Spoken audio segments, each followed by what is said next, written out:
this way. Okay, guys, we're going to try this to do it a little differently today. Maybe this will help. Alrighty, I hope that you have already cut out page 22, just one big square, and glued it in and labeled at the top events to the Rev War, which stands for Revolutionary War. Okay, and it starts there on page 22 saying that conflict leads to change.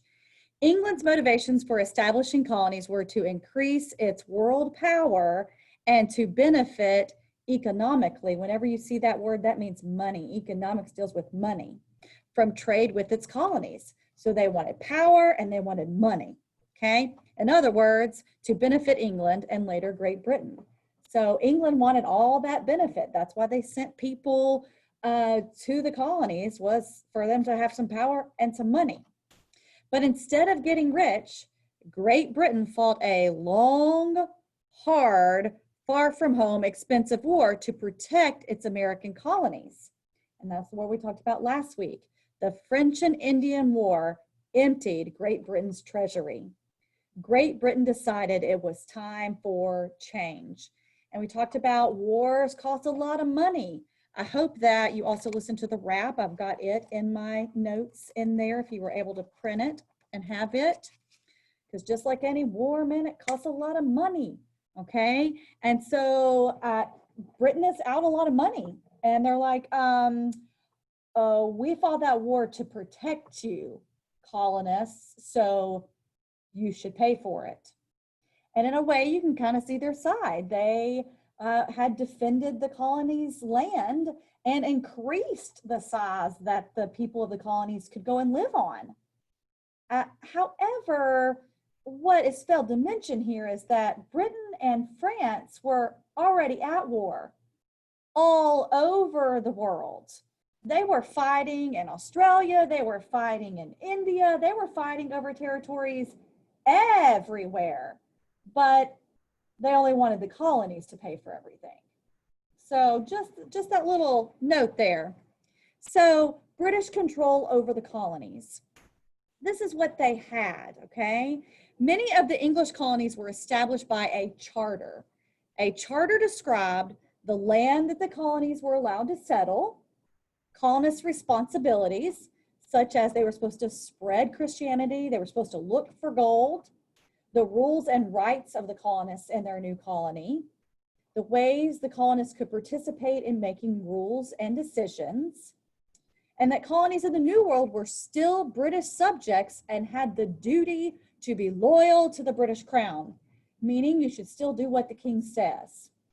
But what has happened here is the colonies, over this long time, over hundreds of years, they're way across the Atlantic Ocean. And they've gotten used to doing things themselves. They've gotten used to governing themselves, taking care of business and making decisions on their own. So here are some key events leading to the Rev War. Okay, so like we've talked about before,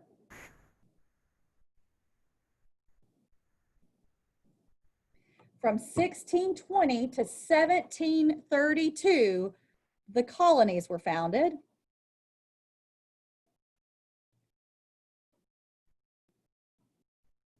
Because you can't have a war between the colonies and Britain if the colonies ain't here.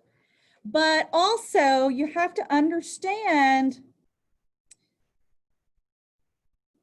that during that 100 years, even at the very beginning, starting with the very first colonies, some of you may have heard of the Pilgrims, Thanksgiving, and the ship that they came over on was the Mayflower.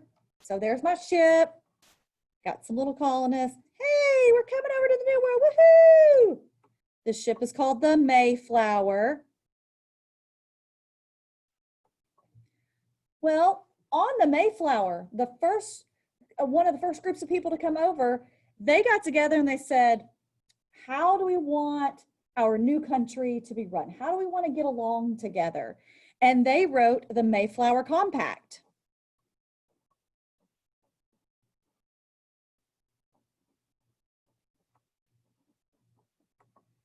Okay, Mayflower Compact, that's a document. So I'm gonna draw a pretty document. They would have used ink and a quill with feathers. And so this is the first example of self-government, where the people decided how they wanted to work together instead of having the king or queen tell them what to do. And we see this happen again and again in the colonies. We see them come together and have town meetings, you know, because the king wasn't there. They needed water. So they said, okay, who's going to go and dig a well? Who's going to volunteer to dig the well? Well, why, Billy Bob over there's digging the well. Who's going to volunteer to plow the fields? And so they worked out their problems on their own. They didn't have a king going, okay, who's going to do what? So they kind of got their own ideas. So we have the Mayflower Compact. We have town meetings.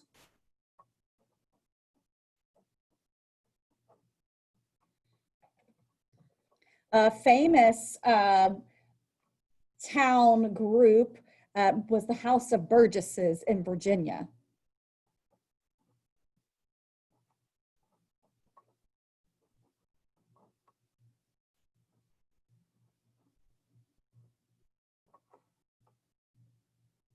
Oh, only one S there. Sorry. Okay, so we've got folks making their own decisions. I got some dudes down there making their own decisions. Okay. And Jamestown, Virginia, people voted. Not one person was telling them what to do. They got to vote. I'm going to put, we get to vote.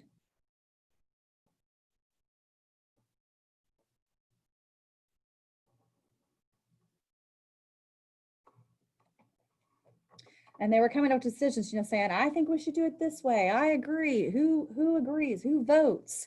Which was wild because before you did what the king said.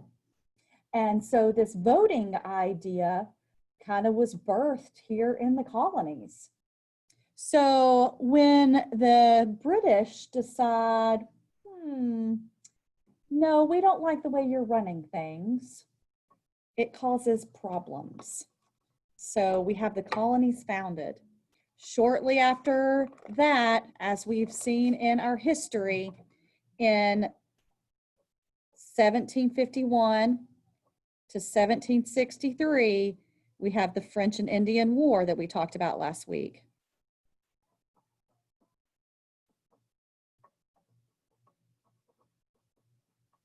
Oh, sorry, you can't see that. Let me move it up.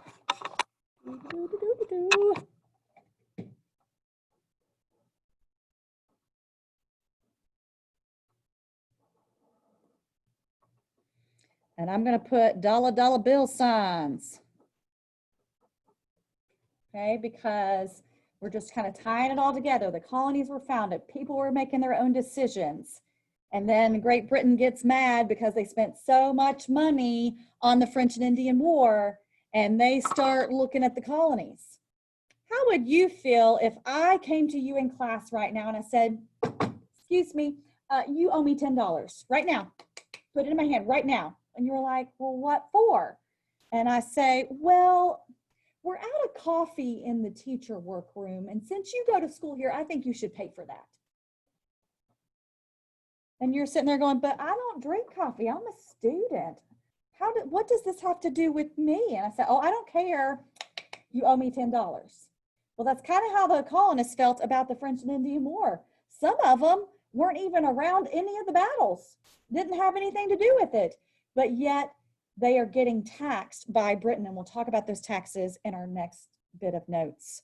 So I want you to highlight, if you got a highlighter. So we're seeing that conflict is going to come out of Britain thinking they owe money and trying to tell them what to do when they've been making their own decisions. We kind of make our own decisions here in my classroom. We vote on theme days. We kind of come up with our own decisions. And if Miss Goodwin walked down here, she's the queen of Barfield. If she walked down here and she said, nope, I don't like the way you're doing it at all. Don't like the way you're doing it at all. You now all have to sit on the floor and you have to wear pink on Thursdays. and she didn't give us any say in it, we might not be too happy about that because we've been doing our own thing and grooving. So that's kind of what's been going on here. It's kind of what we're going to see happen with the king, Britain, and the colonies. Okay, and I will stop there for today.